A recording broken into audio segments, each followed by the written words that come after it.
두 개가 제 눈에는 큰 차이가 안 보여요. 그러면 어떻게 차이를 알 수 있죠? 그러면 그런 애들은 베란다에서 키우는 거는 아이들을 죽이는 행위밖에 안 되겠네요, 겨울철에는? 그렇죠. 네, 안녕하세요. 오늘은 저희 곧 있으면 겨울이기 때문에 겨울철에는 식물을 어떻게 관리해야 되는지에 대해서 알아볼 건데요. 혹시 겨울에 유난히 조심해야 되는 것들이 있나요? 제일 중요한 거는 온도 관리죠. 여름철 같은 경우는 뭐 베란다에서도 창문 열어놔도 잘 자라지만은 겨울에는 베란다에 있는 것보다 가급적 안쪽으로 들어오는 거를 추천합니다. 이제 창가에서부터 이제 온도에 잘 견딜 수 있는 친구들을 두고 안쪽으로는 이제 좀 예민한 친구들을 두는 게 이제 바람직하고요. 식물이 필요로 한 적정한 온도가 있어요. 적정한 온도가 있고 적정한 습도가 있는데 그걸 지켜주기가 이제 여름철은 쉬운데 겨울철은 조금 힘들거든요. 그게 솔직히 생장하는데 조금 겨울철이 좀 힘들죠. 또 겨울철에 제일 중요한 게 물이에요. 물로 인해서 냉해를 좀 많이 입어요. 또 특히 우리가 지금 물 아무 때나 주잖아요. 그렇죠. 혜림 씨는 물을 언제 줘요? 흙이 말랐을 때. 시간대는? 그거는 신경을 안 써봤는데? 시간이 되게 중요해요. 이게 여름철 같은 경우는 이게 해가 뜨기 전, 그다음에 해가 지기 전 이때가 제일 좋아요. 근데 겨울은 또 이게 또 그렇게 주면 좀 위험해요.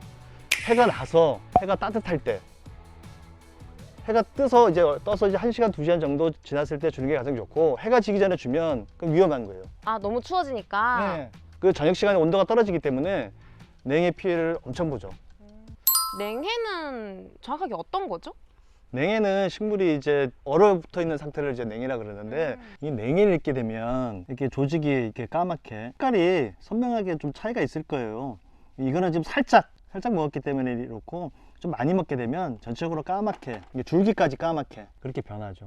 여기 이 식물이 냉해에 걸린 식물인데 네네. 보면은 약간 너무 처져 있고 죽어가는 게 잘 모르는 제 눈에도 보인단 말이에요. 혹시 냉해에 걸린 식물을 다시 살릴 수 있는 방법도 있나요? 살릴 수 있는 방법이 있습니다. 먼저 이게 조건에 따라서 조금 다른데요.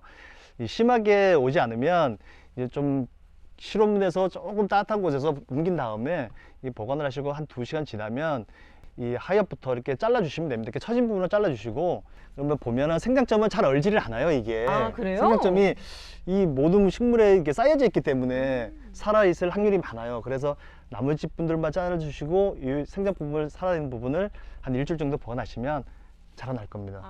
근데 이제 많이 이게 냉해를 입으면 뿌리를 한번 뽑아봐야 될 것 같아요. 그러면은 뿌리를 뽑으면은 또 알 수 있나요? 얘가 살릴 수 있다 없다가?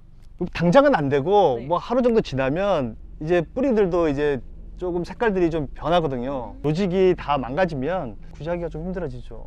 그 약간 육안으로만 봤을 때는 이 네. 친구가 지금 물을 안 줘서 죽어가는 친구인데 두 개가 제 눈에는 큰 차이가 안 보여요. 특히 얘는 지금 냉해를 입은 지 얼마 안 됐다 보니까. 그러면 어떻게 차이를 알 수 있죠? 마른 친구들은 잎이 좀 말려요. 말리면서 시들고, 냉해를 입은 친구들은 정말 이렇게 잎이 그냥 쫙 펴져서 눈으로 봤을 때 쫙 펴져서 그냥 처져 있죠. 이렇게 말리는 차이랑 그냥 축 하고 네네. 처지는 색깔도 차이가 차이가 좀 있어요. 심해지면 얘는 까매지고, 까매지고 얘는 그냥 초록색을 띠고 있죠, 계속. 혹시 물을 주는 양의 차이가 생기나요? 여름이랑 겨울에? 양의 차이가 좀 있고요. 그 겨울철은 물 관리를 조금 여름철에 한 3분의 2, 반이나 3분의 2 정도만 해주셔야 되고요. 그리고 너무 차가운 물로 주시면 안 되고, 좀 그렇다고 물을 뭐 따뜻하게 데펴서 줄 수는 없고, 좀 미지근한 물로 주는 게 좋고, 그냥 일반 우리가 수돗물을 주면 된다고 봅니다. 저 같은 초보 식집사가 가을이나 겨울에 가드닝을 시작했을 때 추천해주고 싶은 식물들이 있을까요? 좀 낮은 온도를 잘 견딜 수 있는 아이들. 낮은 온도를 잘 견디는 아이들은 그 식물, 저희 관엽 식물에서는 거의 많지가 않아요. 흔치가 않고, 우리나라 이제 팔손이라는 식물이 있어요. 이 식물은 바깥에서도 자라는 아이예요. 그래서 겨울을 잘 날고, 그리고 난 종류들이 특히 동양난, 서양난 이런 것들이 추위에 좀 강한 편이고, 특히 이제 좀 요즘 유행하는 식물들은 추위에 좀 약하죠. 그래서 권장해드리고 싶지는 않죠. 그러면 그런 애들은 베란다에서 키우는 거는 아이들을 죽이는 행위밖에 안 되겠네요, 겨울철에는? 그렇죠. 그 베란다에서도 키울 수 있는 방법은 있어요. 베란다라고 다 춥지는 않아요. 거기에 대해서 이렇게 대비를 하게 되면 괜찮은데, 뭐 창문에 요즘 그 뾱뾱이들 있잖아요. 그리고 식물 높이 정도 어느 정도 이렇게 해주시고, 뭐 어느 정도 난방기만 조금 준비해 주시면 겨울에 하는데 문제 없는 식물들은 좀 있어요. 그럼 겨울철에 특히나 조심해야 되는 병충해가 또 있을까요?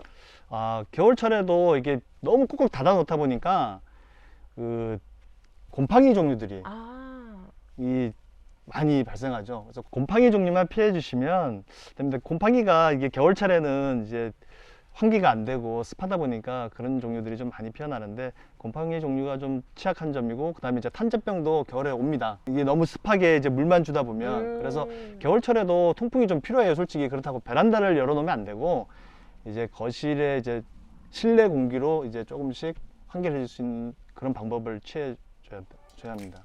네, 그럼 오늘 배운 걸 통해서 올해 겨울 제 식물들이 냉해에 걸리지 않고 잘 넘어갈 수 있기를 기도하겠습니다.